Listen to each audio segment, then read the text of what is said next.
My parents taught me you absolutely are not too old at any point to change your careers and build back up if you're willing to maybe scale back a little bit for a short time financially. Your relationship with money matters. I'm Michelle Perkins, and this is the Money and You podcast, where I will be breaking down your relationship with money, offering tough love money tips, and a money dating plan that will focus on lifting the barriers to success to help pave the way for better money practices and increased wealth. It's time to take control to live a limit-free life. It starts today. Hello, and welcome. I'm Michelle Perkins, your host of the Money and You Show. And my head's blocking money, but money's up there somewhere. So Money and You Show. We are here every week helping you to understand your relationship with money, first and foremost. Whether you know it or not, you have one, and it's super significant in your life, driving a lot of your decisions. So really good to understand that better, get an awareness of it, what's going on when you make those decisions. And from there, we also are trying to bring you great financial information so you can learn more, because a big part of your relationship with money is built on just knowing more. And that improves your confidence and your ability to go out there in the world and be an empowered money manager for yourself and for your family. And allow you to have some fun with money. Money's no fun when you don't know anything about it and it feels like a big, huge mystery to you. But when you do, when you start getting, knowing what to ask, knowing enough to be dangerous, and then building on that, you do start to kind of energetically attract more good information around money, more people who know what they're doing. It's really a pretty powerful system to build that money relationship. It's the start of everything. So I have a couple of relationships I want to talk about today. I'm going to do a solo show with you about my money relationship and where that comes from. And a lot of it comes from my mom and, my family in general, but mostly my mom, who talked to me a lot about money. I very recently lost my mom and am super sad about that. But she was 88, so she lived a wonderful life and a long life. And the last 7 or 8 months have not been great for her. You might have heard some of my shows about, aging. That's kind of where that comes from because I've been taking care of her. And so as much as I miss her, she has not been doing well in recent months. And so I am happy for her that she is not suffering at all. And but it's made me reflect a lot, pretty much all the time, on her and what she brought to my life and what she taught me. And she taught me a lot about money. So I really want to just talk a little about my mom's wisdom around money. She would never necessarily tell you that she was wise around money until later in life, really. She became kind of a funny investor person late in life. She got really interested in investing and was playing with it a lot and doing it a lot. And so I'll get there. That also made me help me learn some more too.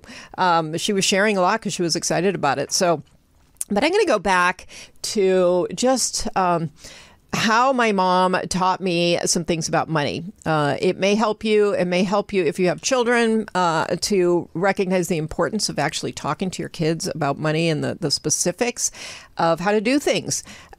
So, I'm going to start just back in the day when my mom showed me how to use a checkbook. I remember it so clearly, which is so bizarre because so much I don't remember about my life. But I remember her sitting down with checks and the little check register and explaining how to fill out a check, which actually my kids have a lot of trouble with. She showed me what you were doing. The fact that when you wrote that check, it was coming out of a bank account and you had to track it and you had to, subtract out the checks from the balance. And so super, super basic. But from an early age, I understood a bank account. She taught me about your checking account and your savings account and, how important it was to save because there was interest and, you're making money by doing nothing but just sticking money in an account. So that was the start. And I was pretty young. I don't know, maybe I was 10, And I found it interesting. I also found it useful, and she made me do it. So I got an account and a checkbook, and I had to, do my little checkbook thing. So that was the start. And it was interesting because my mom, even though my dad made the majority of the money, he was out earning the money, and my mom was home taking care of us for a while. And at that time, though, it was also, even though she didn't say it, you could obviously observe that she was the money manager in the house. She was paying the bills. She was balancing that checkbook. She was, doing all of those things, putting money in savings and just overseeing everything. And I think it was really important for me to know that. Like, I think a lot of times families don't really talk to their kids about money, and they, nobody explains necessarily how, they are doing money as parents. But I thought it was really good for me to know that because I sort of saw my mom in a different light. Like, she was kind of in charge. I mean, she was doing a lot of ironing and cleaning, but she was also managing the money. And that was like, in a way, sort of like an elevated space for her to be in, where she was controlling that and then the spending. And she had a budget, and she knew, how much things were. So she was really kind of in charge of that. And I think it was really good to see that. She and my dad would have a lot of these money discussions, and they were never fights. I never heard my parents fighting about money. And there were probably some disagreements that occurred, but that was one thing that I think I'm grateful for. There was no arguing. I didn't feel like my parents' money stress. And honestly, I'm not even sure I can say that for my own kids. They probably heard a little money stress from my husband and I. But so that was a real benefit because I didn't grow up seeing money as a negative. I didn't hear stress around money. There was one point, which I'm going to get to, where there was stress about money, but they didn't get overly emotional about it. But they talked about it a lot. Like after dinner, the kids would go away and my parents would sit and have tea and talk about things. And I'm sure some of what they were talking about was money, but there was always kind of this implied thing that we make these decisions together. And so I think that was interesting, just to see that there was this communication between them. And clearly my mom was taken, pretty seriously as a money manager person. There was a time when my dad made a huge career shift, which is why, in fact, I went into career coaching early on when I started my company, Limit Free Life, because my dad made a huge career shift in midlife. He had been an orthodontist with a very successful practice. We did really well. And he didn't want to do that anymore. He was getting kind of depressed about it. He really didn't want it. He wanted to go back to school, actually, and go into research and teaching, which he did. And it was a big deal. He had to go back to school and start over, basically. So huge decision. And my mom was fully backing him, even though my mom's friends were literally telling her she should divorce my dad because he wanted to do this. And that was clearly about money, clearly about their money beliefs and this idea that, oh my gosh, you're going to go from making a lot to making nothing and it's going to destroy your life. And my mom, wasn't concerned about that. So she wanted to support my dad, and she wanted him to be happy. It's no fun living with somebody who's depressed about their career. And so, but I watched her kind of navigate this, and I sort of watched how they were doing things, because clearly the financial picture had changed, and we moved, and we had sold our nice vacation home, and we sold our big fancy Wellesley house. And so we moved from my dad's first job, which is actually in California. And ultimately, we bought a house and apparently couldn't afford it, and downsized in the same town that we had moved to, bought a smaller house. And then my mom went back to work. So, there was all kinds of money things going on, clearly. They had kind of misjudged a few things, probably. And that was interesting to watch, too, because, again, they made these money decisions together, and they did what they needed to do. And it wasn't, a huge emotional problem, I guess. I didn't hear it anyway. And but my mom did go back to work, and her first job back to work was at Bullock's in Westwood as a salesperson. She hadn't worked in about 16 years. She actually had a journalism degree and had worked in that a little bit before she got married. So, one thing I took away from that, too, is sometimes you have to start where you have to start. So she hadn't worked in a long time. And she I think she tried a secretary job and kind of didn't know how to use things like copiers and stuff because she hadn't been working a long time.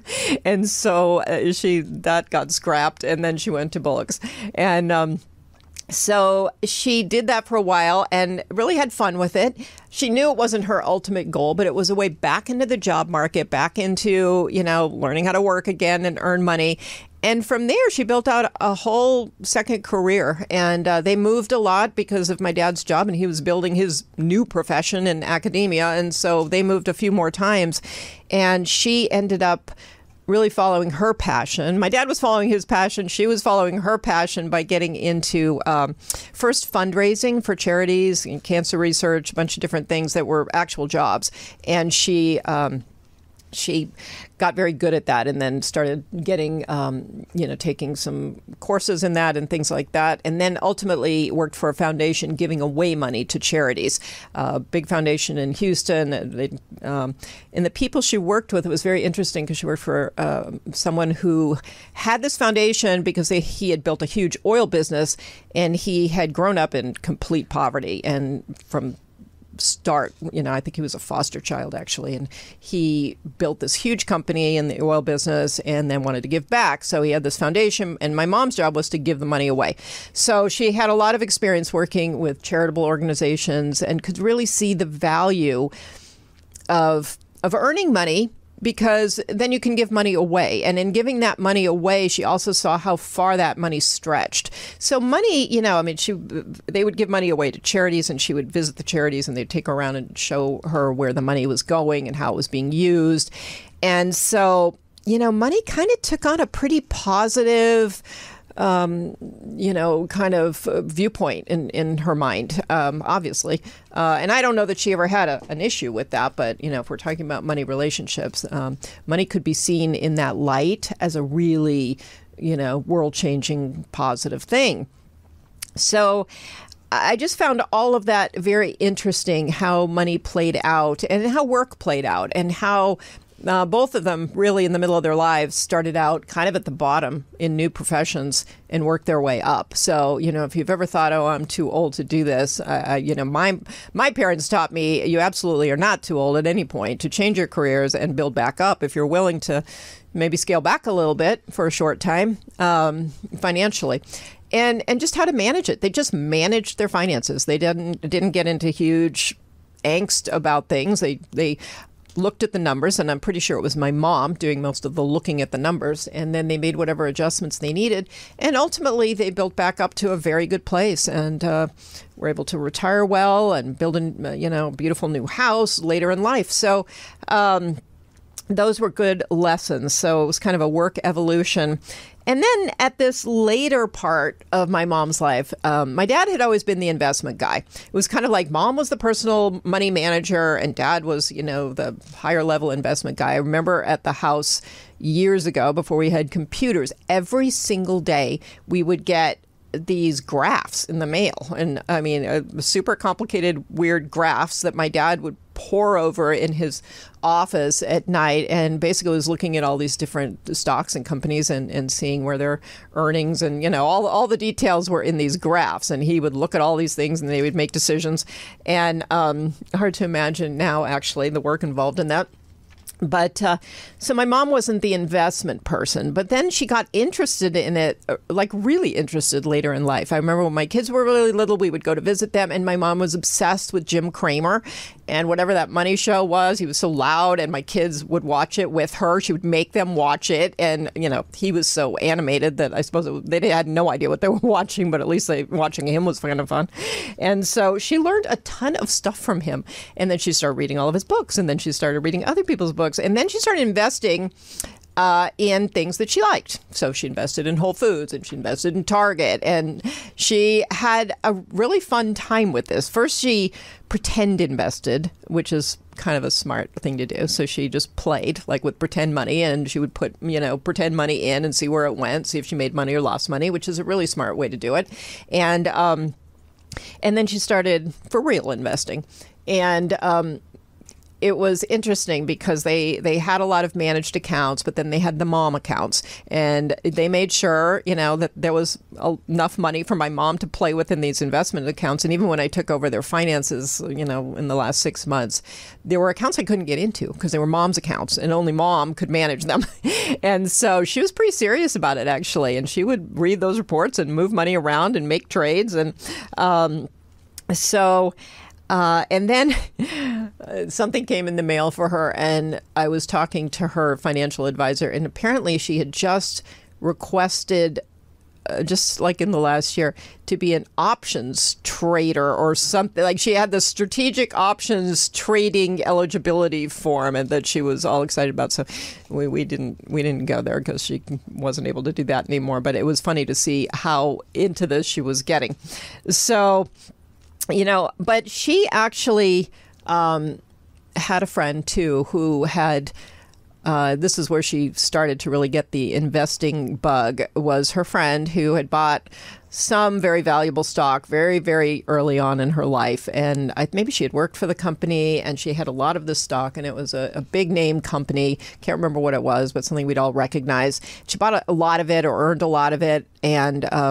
And that stock just blew up and allowed her to leave a terrible marriage and do all these things. And she became very wealthy from this. And I think my mom saw that and was just like, oh, this is so cool. This is a way women can, really create freedom in their life. And so she just decided she was going to learn how to do it. So my mom was kind of, a bit of an inspiration in terms of money. It was never something that she avoided, that she didn't, if she didn't understand it, she tried to learn. She was interested in it. It enhanced her life in many ways, especially in terms of the charitable giving aspect, and just, creating security and things for herself. And so I just thought I would share that because it's important to talk about money with your kids. You will leave them, even if they're acting like, they're not listening or they don't care, you will in fact be leaving them with information that they will build on and use at some point in their life, where it'll just get into their psyche and it will help develop this relationship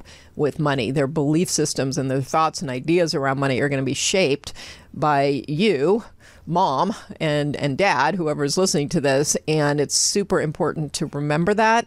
And, if you have been told things by your parents, sometimes it's also good to go back and think back to what they once said, and maybe you'll learn a few things. I know my husband was always annoyed by the things his dad would tell him to do with money, like, always have $100 bill in your wallet no matter what.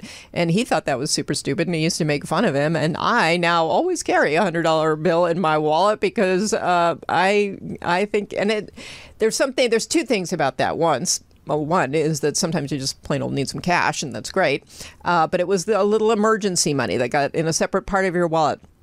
The other thing about that another money coach had talked about was, your wallet is a little reflection of your relationship with money. And so make sure it's not like a mess. It doesn't have, old scraps of paper and torn up receipts in it. And, it's the kind of wallet that reflects somebody who knows what they're doing with money, and it's clean and put together well and looks nice.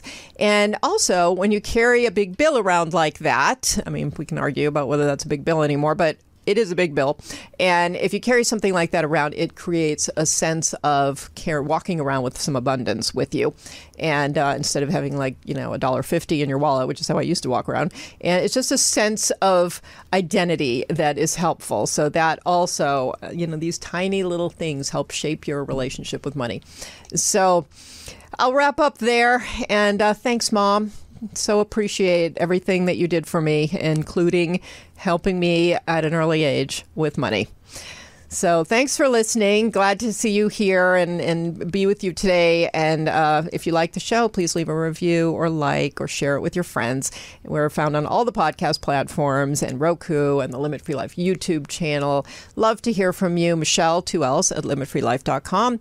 And please go to my website and catch my weekly newsletter. You can get on my email list, find out what's going on. I'll be sending more information about my upcoming September Money Date program. And if you're on my newsletter list, you'll be one of the first to hear about that.